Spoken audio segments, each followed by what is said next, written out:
Om Jnanatirandhasya Jnananjana Shalakaya Chakshurumilitam Yena Tasmai Shri Gurave Namaha.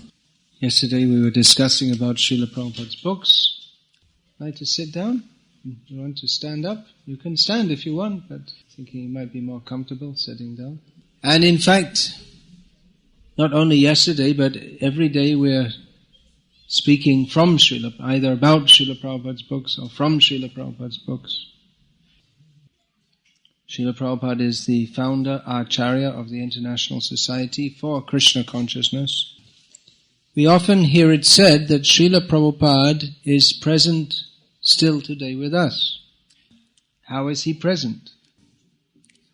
Well, he himself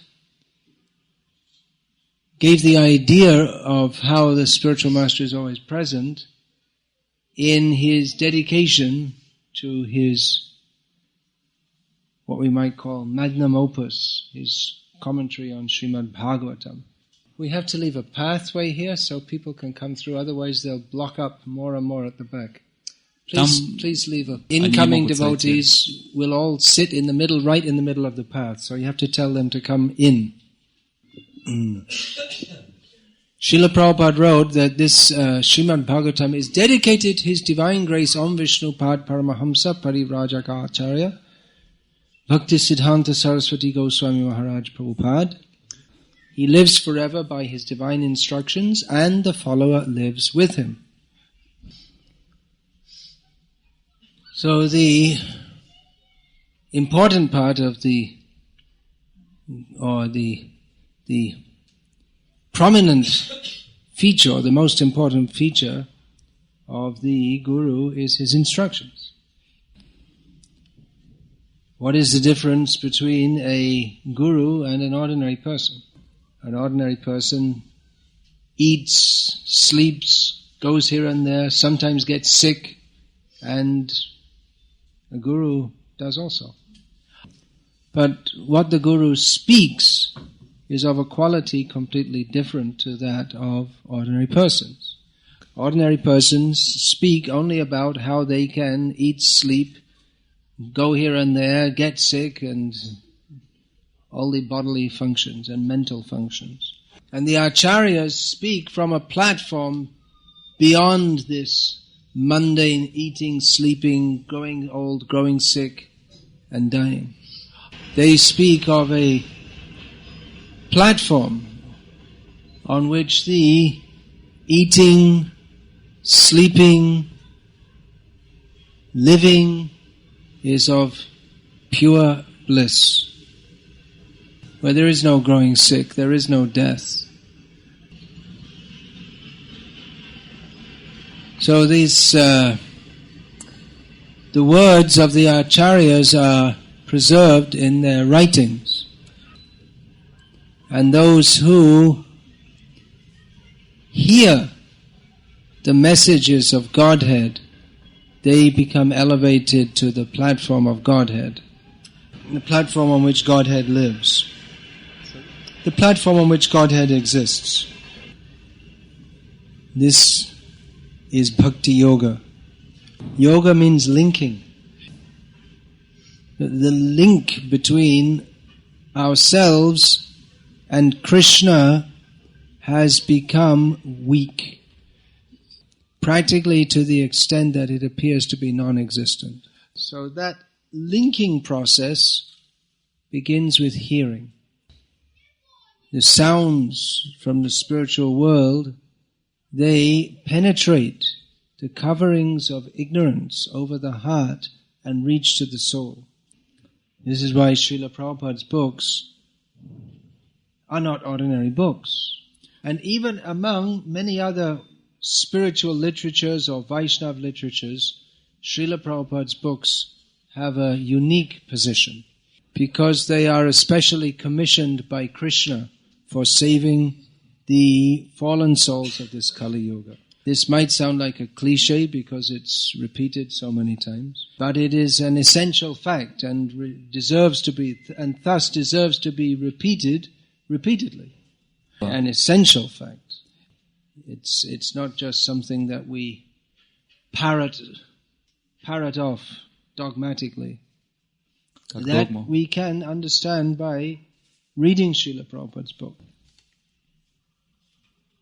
And Srila Prabhupada is personally present in his books. We were reading yesterday that Srila Prabhupada wrote that Sri Narad is personally present in this chapter, in the 5th chapter of the first canto of Bhagavatam. And what does that mean? Narad is certainly described in that chapter, and his instructions are described. But what does it mean that he's personally present?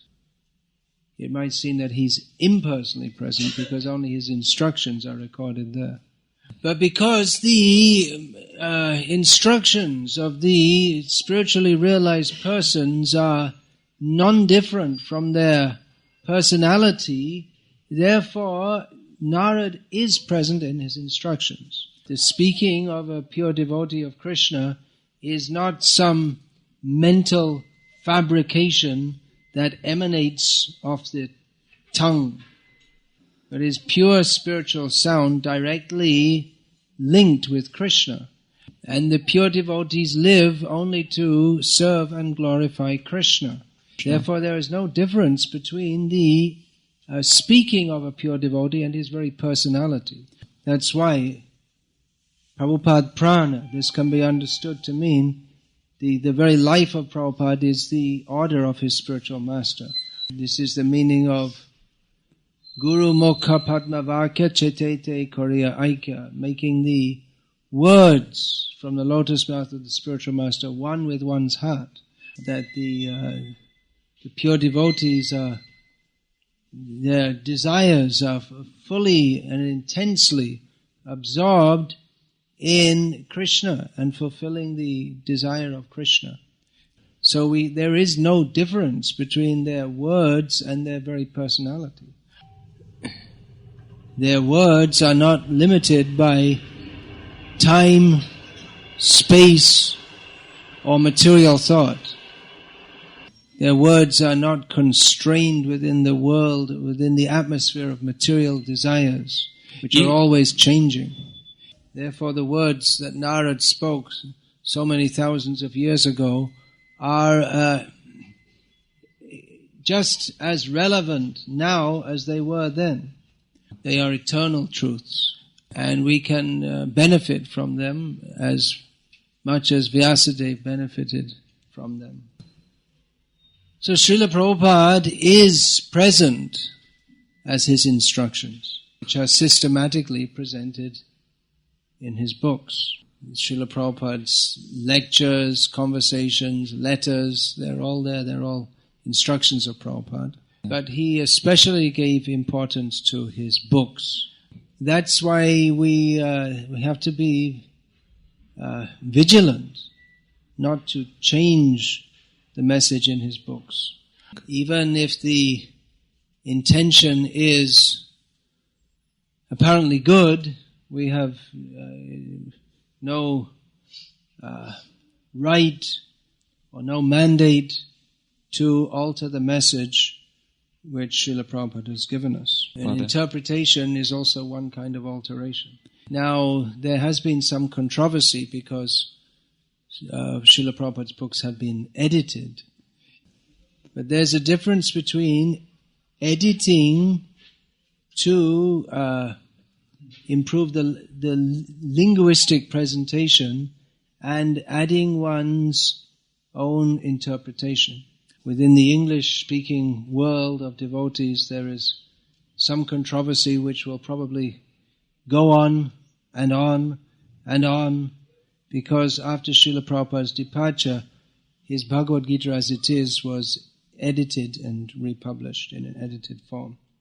But actually it was required because the Bhagavad Gita as it is was edited and produced by some of Srila Prabhupada's earliest disciples in their beginning phases of Krishna consciousness. And although the philosophy of Krishna consciousness was perfectly presented in the Bhagavad Gita as it is, as they presented it, but there were many technical errors. Often when the translator didn't understand the Sanskrit verse which was being quoted, they just left it out. or they quoted the wrong verse or gave the wrong reference. Purports got mixed up, so the purport for one verse was in another verse. In one verse, it speaks about Srila Prabhupada. There's the verse in the 10th chapter in which Lord Krishna says, Pitrinam Aryama Chasmi. Among the Pitris, or the forefathers, also among the Pitris, or the forefathers, I am Aryama. So in the purport, Srila Prabhupada wrote he's dictated that there is a planet of the Pitris. Pitri means the forefathers. What's the word? Pitri, what's the word in Russian? Pret. That's interesting. If you don't become a Pitri, you become a Pret, according to Vedic understanding. That's why they do the Shraddha ceremony. Pret is one kind of ghost. Hungry ghost. So anyway, the person who was hearing the dictation had never heard of a Pitri before, because they're new in Krishna consciousness. So they, instead of hearing the planet of the Pitris, they heard the planet of the trees. So they wrote, there is a planet of trees. You have to understand English to understand the absurdity of this.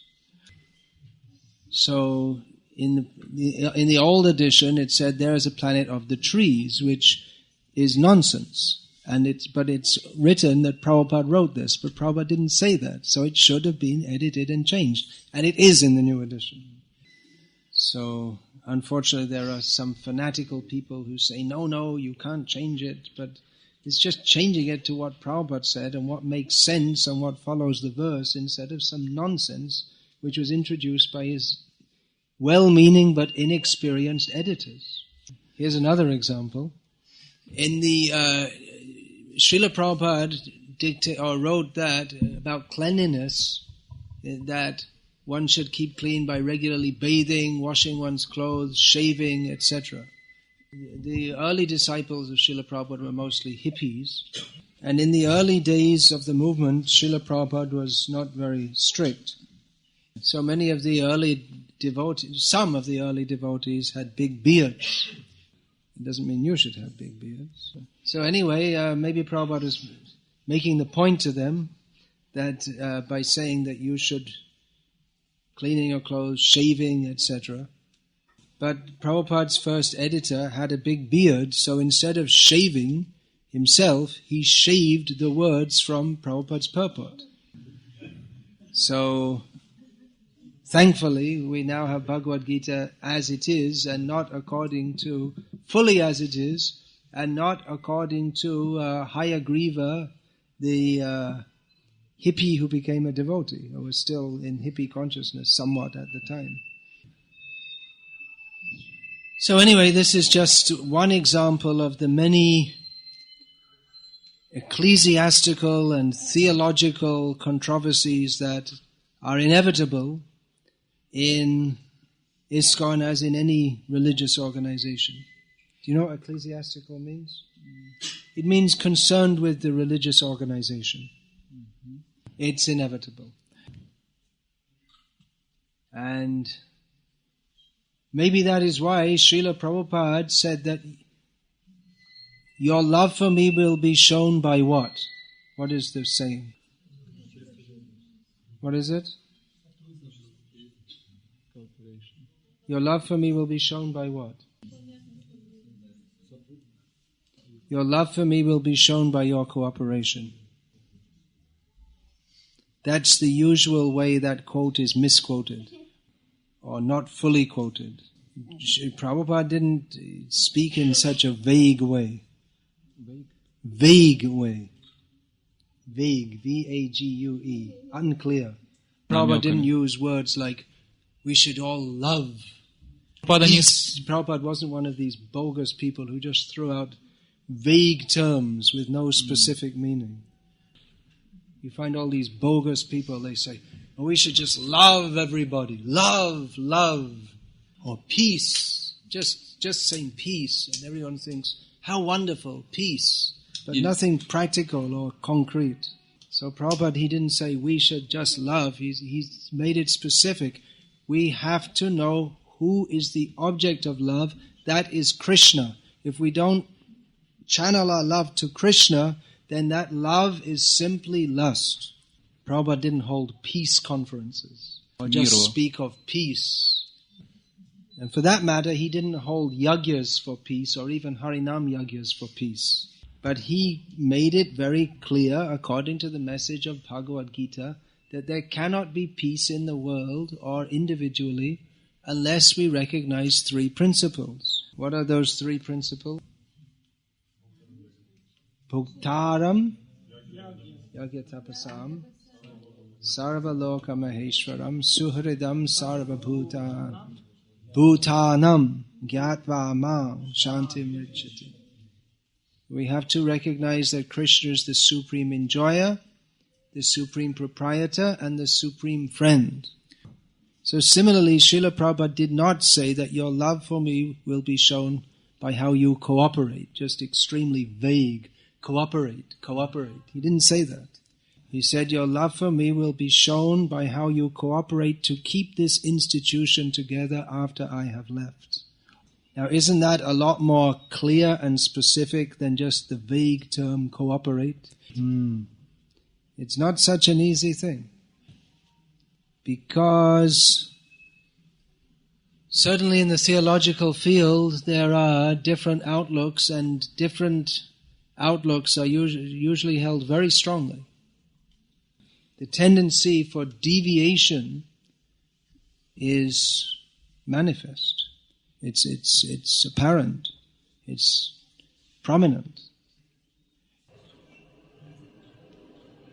Whenever any great teacher comes, including the Supreme Personality of Godhead himself, various persons take hold of his message, revamp it, and come up with an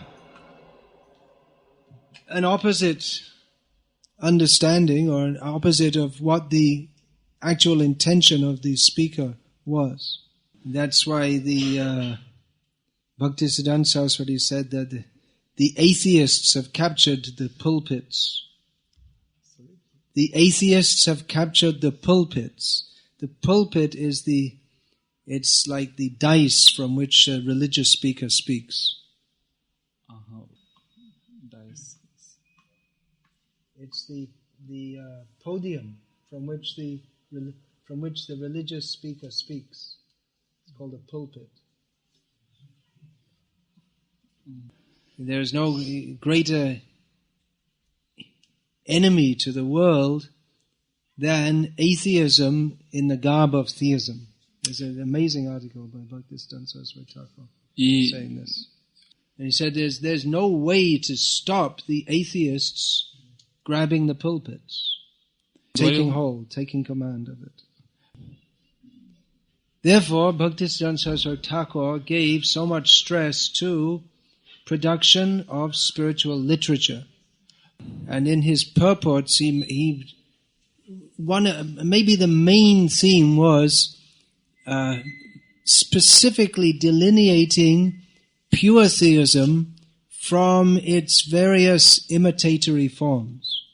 So Srila Prabhupada continued that tradition in his purports. So even though it's possible that, and likely, it's actually very likely that people will misinterpret, reinterpret, malinterpret Srila Prabhupada's instructions, or just completely throw them out of the window. Not only is it possible, it's almost positively assured that this will take place. It happened with Krishna's instructions. It happened with Chaitanya Mahaprabhu's instructions. So it seems almost certain that the instructions of Srila Prabhupada will also be mangled into a form completely different. I heard a saying, I was told by a devotee who had been in Germany, that there's a saying in German, maybe those who've been in Germany can tell me if it's correct or not, that the last Christian died on the cross. Maybe it was a Nietzsche saying. I don't know. But practically speaking, what is called Christianity today, sometimes scholars of Christianity call that Paulianity. Paulanstva, something like that. It's more based on what the Saint Paul taught. Paul, he gave that comes in the Bible, all his teachings, which actually completely revamps everything that Christ is supposed to have said. So anyway, that's why Prabhupada's books, they have to remain as they are, so that even if various people reinterpret, malinterpret, misinterpret, or throw them out of the window, if the original books are there, then sincere people can connect with the source directly. And that's why translating Srila Prabhupada's books is such an exacting task. Exacting means it's taxing is another word. It tests you, or it's that one has to translate them without bringing one's own material conceptions into the understanding. One has to become Guru Mokha Padma Vakya Chitete Koriya Aika Arna Kari Hamane Asha. And that is the qualification to be a guru, that one simply repeats the message that he has received from his guru. The language may be not exactly the same, but the message has to be the same.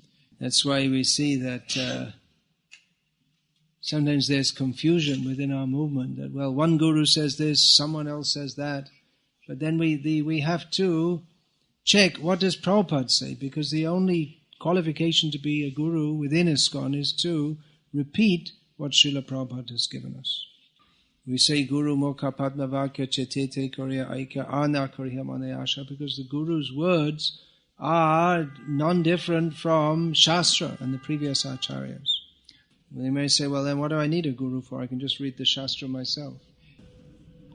That's true to some extent. But the Guru gives us instructions relevant from among the vast body of instructions within Shastra. The Guru gives us those instructions which are necessary for us in our particular condition, and explains that according to our need, and helps us to receive that message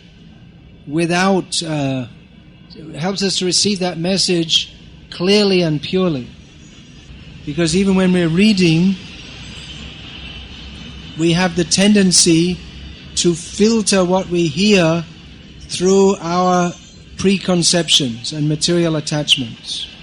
Just like when we read that we should regularly shave, we may not like that, and therefore we may shave it out of the purport. So similarly, when we read something that we don't like, we can just kind of, put it in quarantine, or reinterpret it, or say that, well, Prabhupada didn't really mean that, or maybe he was mistaken.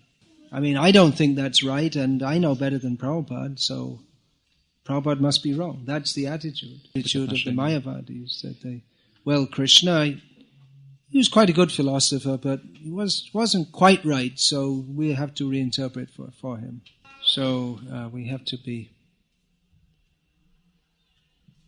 regularly study Srila Prabhupada's books, and Guru Mukha Padma Vakya Chitete Koriya Aika Arna Kari Hamane Asha, in this spirit. And hopefully this kind of discussion, that these words that I'm speaking today will help us to understand how to accept that knowledge in a manner that will actually benefit us in the best possible way. Okay, these are heavy topics. Heavy in the sense of philosophical and profound, and also heavy in the sense of being of deep import. And also heavy in as much as, it's maybe shocking to hear that the statement that it's almost certain that people are going to misinterpret Prabhupada. Sorry? It's also heavy in as much as it's maybe shocking to hear that it's almost certain that people are going to misinterpret Prabhupada. I'm not talking about outside ISKCON, I'm talking about within ISKCON. But that's why Prabhupada, he said that your love for me will be shown by how you cooperate to keep this institution together after I have left. That cooperation is not just like if we say love, peace, without any, without giving any particular subject of the love and peace, it becomes completely vague. But the cooperation is specifically to keep this institution together after I have left. So the kind of cooperation that we get, or we can envisage, or if we simply say, just like we say love, peace, cooperation, that kind of love, peace and cooperation is that of smiling at each other, and that's about all. Just smiling. You do what you like, I'll do what I like, I love you, love, love, peace, peace, cooperation, cooperation, but nothing practical. The cooperation and love in which everyone is allowed to do whatever they like, and that's called love because we don't fight with each other, that's not actually love. Srila Prabhupada's institution, ISKCON, must be based on Srila Prabhupada's instructions. So if we think that it's love just to, in a vague manner, smile at each other without following Srila Prabhupada's instructions, so that's not love. That's not cooperation to please Srila Prabhupada. So holding this institution together by sticky tape, that was not what Prabhupada envisaged. Holding it together by sticky tape. You know, sellotape, scotch tape, scotch. That is not actually Prabhupada. No, but it can only be held together by the sincere desire to understand Srila Prabhupada's instructions and follow them. Otherwise, if it just becomes a church, like people come on once a week and they say some pious words and they cross themselves. I don't know what you do in your tradition. In the Catholic tradition, they go like this. And it's just a formal show, but there's no real commitment. Then it becomes like that, a pious social club. Sing a bit, eat a bit, smile a bit, and don't surrender. So it is a great challenge to maintain the intensity of purpose that Srila Prabhupada brought.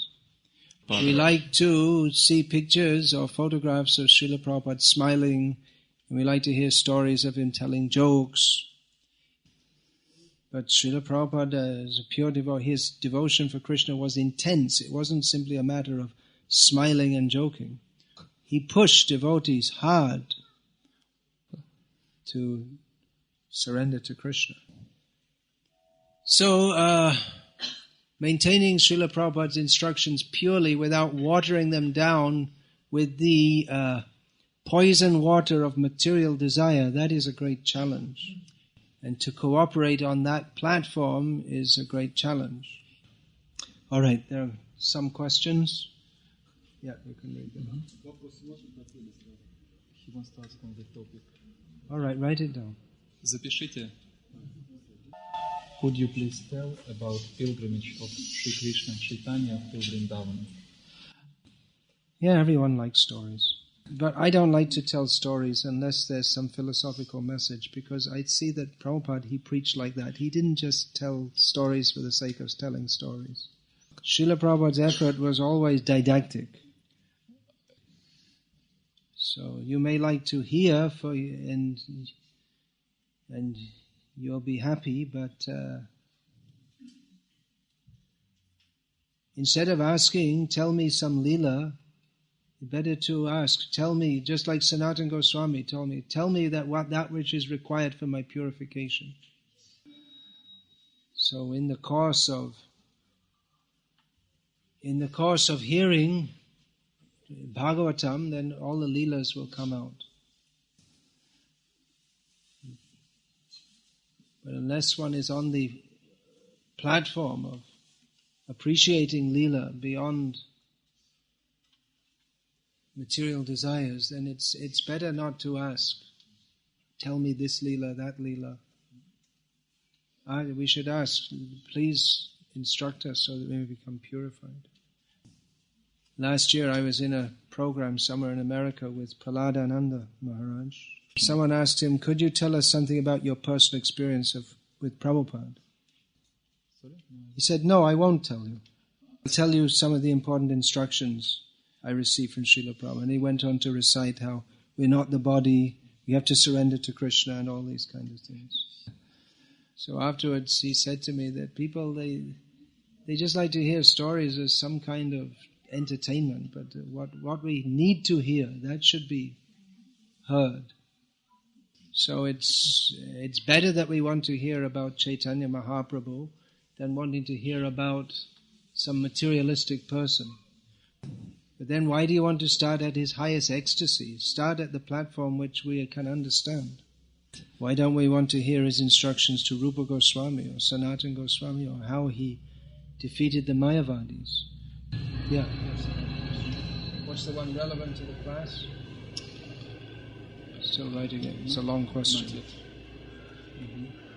Your Holiness, please explain which mantras we can chant during kirtans. Some devotees chant Nitai Nitai Nitai Gauranga. Is it correct? Nitai Nitai Nitai Nitai Nitai Gauranga, to be precise. Here it is written 3 times. Well, this is one of those ecclesiastical and theological controversies that I was talking about. And there is actually a Kirtan Standards Committee which has been appointed by the GBC to look into these questions. And I happen to be on that committee. So what we're looking at, the members of the committee, are chants that Srila Prabhupada specifically told us to chant. If we hear some of the kirtans, we might think that's just an incidental mantra, but it is actually the mantra that Srila Prabhupada emphasized most of all. Surprisingly enough. Then there are mantras which Srila Prabhupada specifically said not to chant. And we didn't discuss them here because they're not chanted in ISKCON anyway. And there's other things which Srila Prabhupada, he expressed displeasure with, but he didn't always stop. And so some devotees say, well, he wasn't that much against it, so what's the harm? Expressed displeasure? Yeah, sometimes he spoke against it, but he didn't always stop the devotees from singing it. There are many chants which were introduced into ISKCON, even when Srila Prabhupada was present, which Srila Prabhupada didn't introduce. Srila Prabhupada himself gave the standard of what should be chanted, but somehow or other that hasn't been followed ever very stringently within ISKCON. So regarding Nitai Gauranga, this chant, Srila Prabhupada did write in one purport in Sri Chaitanya Charitamrita that we should chant all the names of the Panchatattva, Sri Krishna Chaitanya Prabhu Nityananda Sri Advaita Gadadhar Shivas Adi Gaur Bhaktavinda. Advaita Gadadhar Shivas Adi Gaur Bhaktavinda. Regarding Nitai Gauranga, Shrutakirti Prabhu has recorded that once Srila Prabhupada heard devotees chanting this, and he said, they can chant Nitai Gauranga, but I will chant Hare Krishna and go back to Godhead. As far as this Nitai, Nitai, Nitai, Nitai, this is a fairly recent invention. This is a fairly recent invention. I think it hasn't come up out of any particularly devotional reason, just it kind of sounds nice. And even if you are going to chant Nitai Gauranga, which Prabhupada didn't introduce and he did express disregard for, then why Nitai chant 5 times and Gauranga 1 time? What's the implication of that? Right? So it's quite a big topic. There are tunes and all kinds of things to be considered. Yeah, could those who are sitting in the pathway, as is inevitable, someone will sit in the pathway, come inside, please. Come right in, there's space. Men move forward, and now that this time more people, you see, don't block the passageway, please. Come right in, there's space over here. You don't get the point. Well, you just move forward a bit and still block the pathway. Anyway, you get the hang of it. Professor translating it in Shivasha, is it? You have a Kami professor translating it. Yes, and there are some differences. Yeah, definitely he's going to get the philosophy wrong. Sometimes that is done, it has been done in different languages just because there's no devotee competent to translate it. But definitely there's going to be some problem there. Should be carefully checked by devotees. So we should read after his... Of course, if you should check it. If you don't have a devotee to at least check it, there's hardly worth publishing it because it's not going to be Prabhupada's book.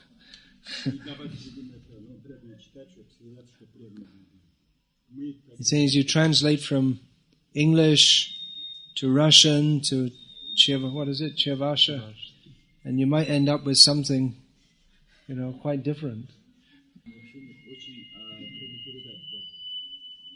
You might end up with there was actually a frog in a well, and you might change from an analogy to a sacred story to be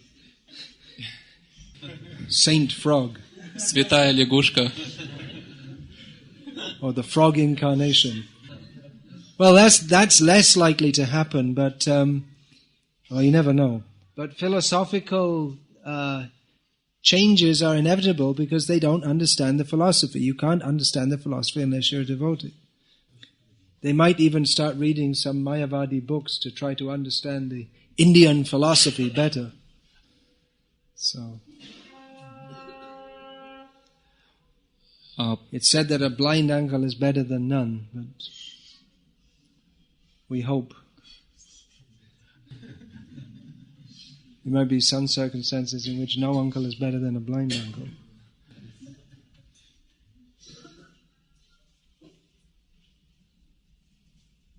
What to speak of Chivasha, which is a small language, even in Hindi, which is one of the major languages of the world, and in which it's probably in terms of books distributed, maybe it's number 2 in the world after English of books distributed of Prabhupada.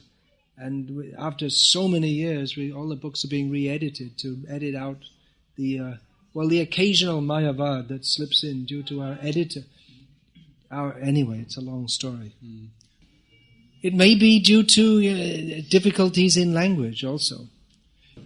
Just like where Prabhupada writes, Krishna is the supreme living being, then in Hindi it was given supreme living being as Param Jeev, which is a literal translation, but it gives a Mayavad idea that is something like Lord Brahma or something like is in the same category as the Jivas. It's a literal translation. The translator didn't understand the sense of Srila Prabhupada. Let's take some more questions because it's almost time for Arati. Oh, that question. Is it correct that devotees shouldn't address each other simply by the name, but should... Oh, that question. Oh, yeah, it's better always to say Prabhu, Mataji. Yeah. Men are called Prabhu, and to women you can say Mataji. Is that all right? There is some propaganda that we should call women Prabhu also. Didn't come yet. Okay. In Moscow, yeah, they're more advanced over there. So many funny ideas. Well, I say instead of calling the women Prabhu, we should call the men Mataji. Because the Jiva is Prakriti. So, if you want to make it all one, why not make everyone Mataji? I always wanted to be a gopi. So why wait?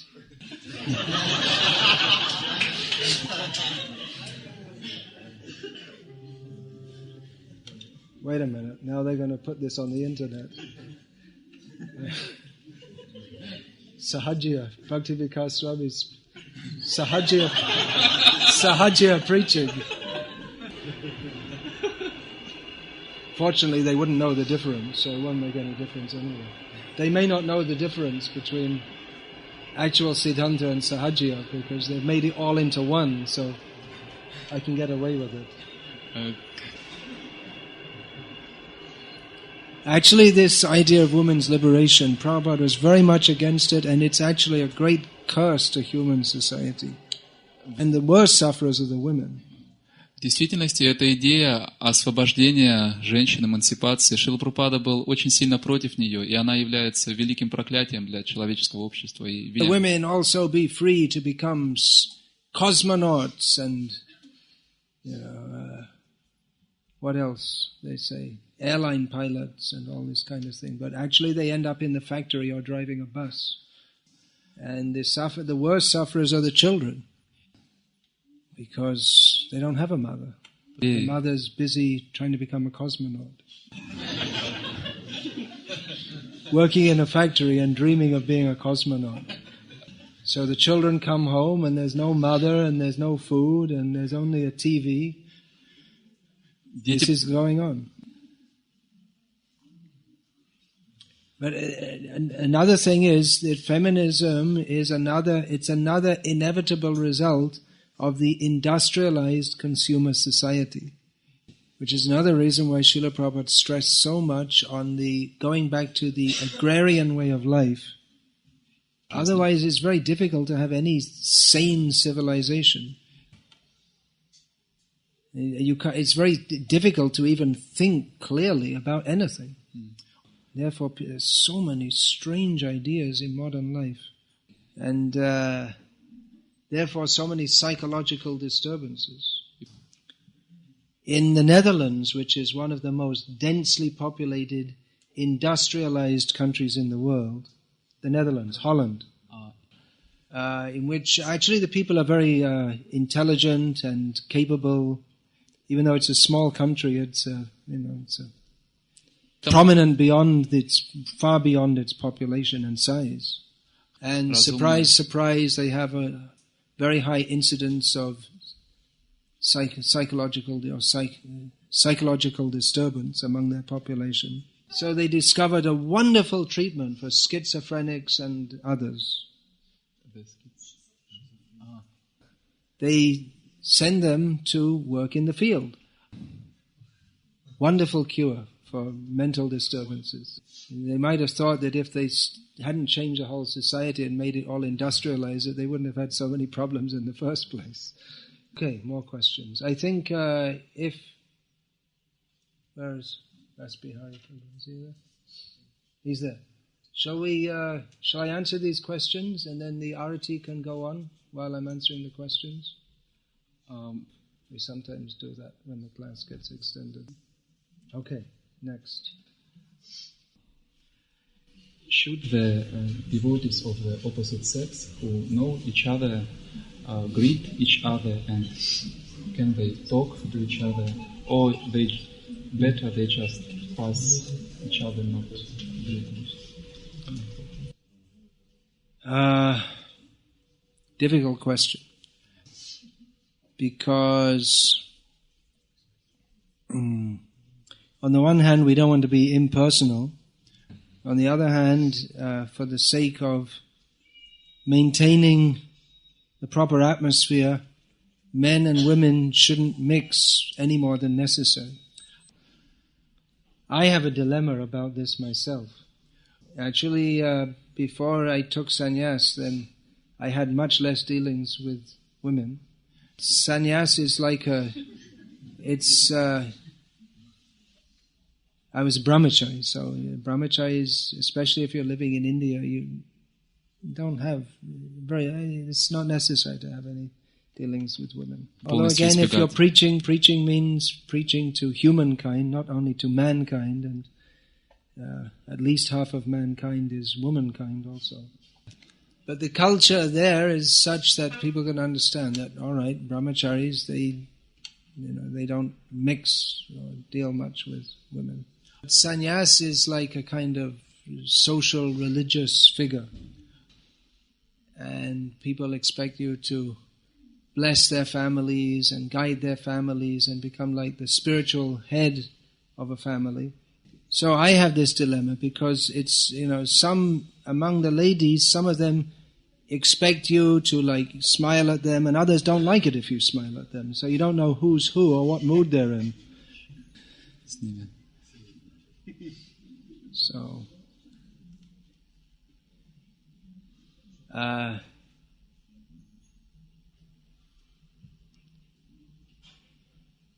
you can say Hare Krishna, fold your hands. If you don't have anything more to say, then you can just pass by. There's no need to stop and say so many different things. That's for a brahmachari. And Mataji should also respect that the brahmacharis, that they're taking on a role which is not very easy, and the Mataji should also help them in that.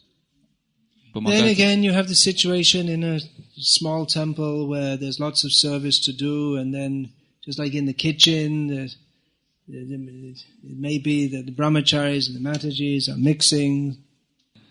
So, a real brahmachari, then he'll be polite, but not no more dealings that are necessary for service. Mm-hmm. And should see all women as mother. And all the young ladies should get married. And the parents should arrange that. And if the parents are not devotees, then some of the senior Grihastha devotees can arrange that. It's been many big problems because of this, the people don't know how to live. The roles in the modern age, the interaction of the sexes is not very clearly defined, and it creates many problems. Even among Grihasthas, you see, it's not that the men should be very much mixing with other people's wives. So, anyway, it's a big topic. Let's go on to the next question. Так или иначе, это большая тема. Now I read Bhagavad Gita in English, published in 1972. It's a translation there, correct? Well, that's what I was talking about in the class. There are problems. The Planet of the Trees is an outstanding one. Some of the statements in that Macmillan edition, they don't make sense. They just don't make sense. There's something like working with the living being in the fixed consciousness of the spirit, or something like that. If you read it, it doesn't make sense. It sounds kind of mystical, but it doesn't really mean anything. So, by consultation with the original manuscripts and transcripts, it's been edited to repeat in clear English what Prabhupada actually said. So definitely you can become Krishna conscious by reading that, as many people have been, but for a more clear presentation, it's better to read the edited edition. Mm-hmm. One in the 1972 edition, one of the things where Krishna speaks about Go Raksha, the editors put in cattle raising, which means it actually means raising cows for slaughter. And Prabhupada, so they said that's a mistake. It's an editor's mistake. Change it to cow protection, which it's supposed to be. Maybe the devotees had never heard of cow protection. They thought that Srila Prabhupada has got he just doesn't know how to express it properly, so they changed it to cattle raising. But Prabhupada wrote cow protection. It's because they had no idea of cow protection. Some devotees admit that you can read it in the mic also, because for the benefit of anyone who might hear the recording later. Mm-hmm. Some devotees admit that they accept that for them other Vaishnava books are more interesting for reading than Srila Prabhupada's books. And Srila Prabhupada's books don't make any feelings in their heart. Also, it is obvious in their preaching. So, Srila Prabhupada's language is very clear, but they preach philosophy of Krishna consciousness with their own language, which is very unclear and doesn't bring sweetness of Krishna consciousness philosophy to the listeners. So what is the problem of these devotees? They're Mayavadis. If they don't speak clearly, then clear means vague. Vague means Mayavad. Mayavadi. They say, oh, I get better feeling from another book. That means they put their happiness, how I feel, they have made that the criterion instead of surrender to Krishna and his representatives. We find in the Bhagavatam it's described the gradual process of purification by hearing. Bhidyate hridaya grantish chidyante sarva sangshayaha. This comes first. That the knot in the heart is pierced and all misgivings are cut to pieces. That comes first, and then real feelings can appear within the heart. Otherwise, it's just mundane feelings. That's why we always say, study Prabhupada's books again and again. You want to read other books? Yes, good, do it. But afterwards, read Prabhupada's books first. Don't stop reading Prabhupada's books. I've transcended Prabhupada's book. Could you please ask Gunadhama Prabhu to publish all your lectures, including classes in English, Bengali and Hindi? Otherwise, a lot of nectar is unavailable for us. For example, in Mayapur, every year you give nectarian classes on the preface to the Nectar of Instructions. But because of imperfect translation, not everything is clear. All right, I can ask him. It's a big job. I don't think even Prabhupada's lectures in Hindi haven't been translated into English. There are not many of recordings left, actually. There was a whole trunk of Prabhupada's Bengali lectures, tapes, which lost. К сожалению.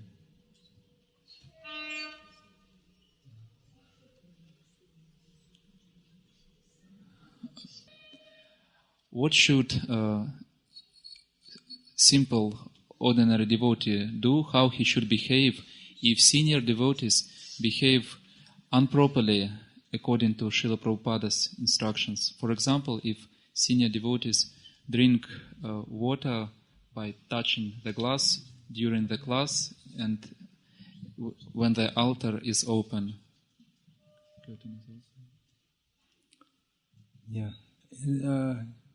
It puts the junior in a difficult situation, doesn't it? Even when the altar is closed, one shouldn't drink water and then again touch the Bhagavatam, or anything for that matter. Даже если алтарь закрыт, человек не должен пить воду, касаясь, и затем он не может касаться Бхагаватам или других. We need a lot more education in our society. Now there is education in philosophy, but in behavioral, in the standards of Vaishnava culture, there's a huge area of instruction to be given.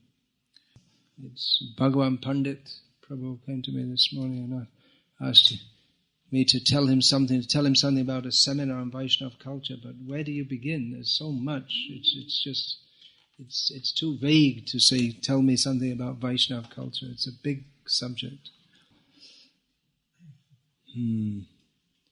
What to do? Well, I guess you could politely point out, maybe not in the class itself, that you have heard from such and you can quote an authority that this is not correct. You have to do it very humbly and expect some thunderbolt. Thunderbolt. Another thing is, you can lock me up somewhere, put me in prison or something like that, and stop me traveling, and then I'll finish my book on Vaishnava culture, which has been pending for so many years. And then you can refer to that. Well, then hopefully devotees will learn many things. Question. Don't accept any more questions. We'll finish with these ones. Well, before I answer this question, I'm going to say something which I've been meaning to say for the last few days, but I forgot, and it just came in my mind now. And this is actually a GBC rule regarding deity worship. This is a GBC rule regarding deity worship. Mm-hmm. That the picture of the guru, of the devotee who's offering arati, should be on the altar just at the time when they're offering arati.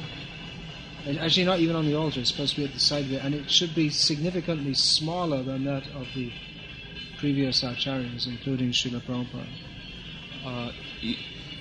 Personally, I don't like my picture to be even half the size of Prabhupada. It's just for the pujari who's offering there to see. Mm-hmm. I could also suggest that the pujari, when offering the arati, stands to the side. I mean, the pujari is not there to be seen. I also noticed one devotee, when offering arati, will turn and then he offers it some few times to myself there, but I didn't come to be worshipped. I came to worship. So you can just show it, that's all. Just show the item. Also anyway, that's enough for now.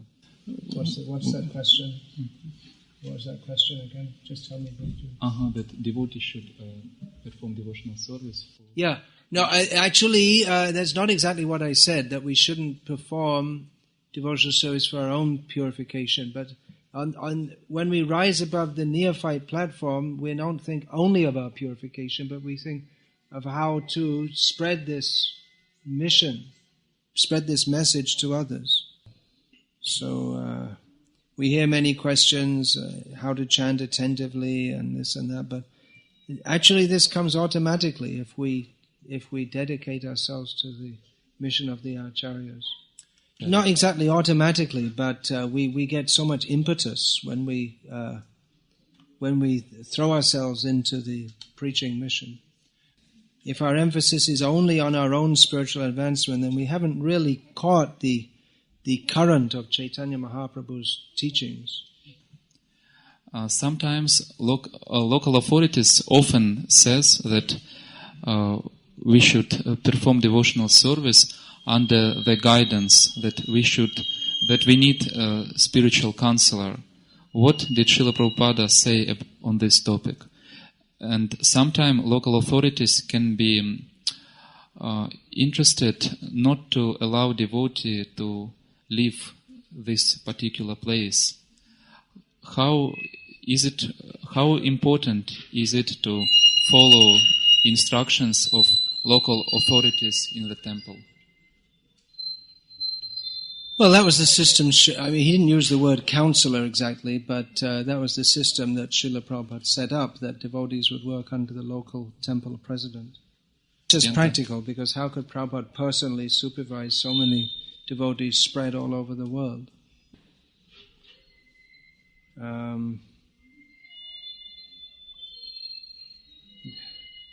There can be a conflict between the needs of the individual and the needs of the institution.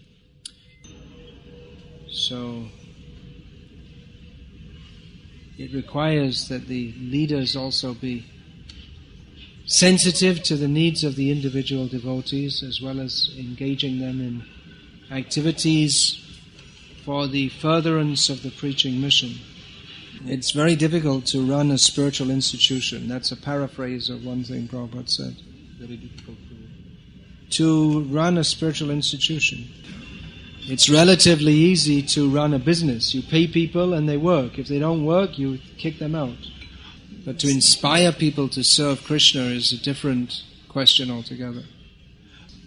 In many temples of ISKCON throughout the world, they solved the problem of how to get all the services done by paying devotees. But almost inevitably the spirit of selfless service and surrender is compromised by that. Anyway, I'm just answering briefly. I think that was the last question, right? And then this one just came in new? No. All right. Я Okay, just- коротко отвечаю. How is it possible to achieve state of unconditional love to other person, such love which Krishna feels to his devotee? Does it mean that we should become the same as Krishna? Because human being, even most exalted devotee, still is a human. Therefore, it seems that for human being, state of unconditional love is unachievable for human being, state of unconditional love.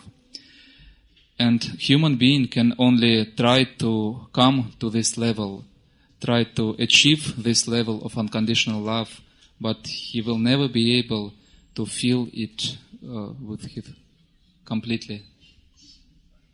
No, the center of love is Krishna. We don't say love everybody and also Krishna. The center is Krishna, and we love everybody because of the center. They're all related to Krishna. Human being in the conditioned stage is conditioned, and therefore there's no possibility of having unconditional love. Transcend that conditioning and come to the fully spiritual platform, then we come to our constitutional position in which there is unconditional love for Krishna. You have stated that it's impossible for a human being to come to that level. That's a philosophical mistake to state that. It is possible. We don't have to remain full of lust, greed, anger, and envy forever. It is not our constitutional position to be full of lust, greed, anger, and envy.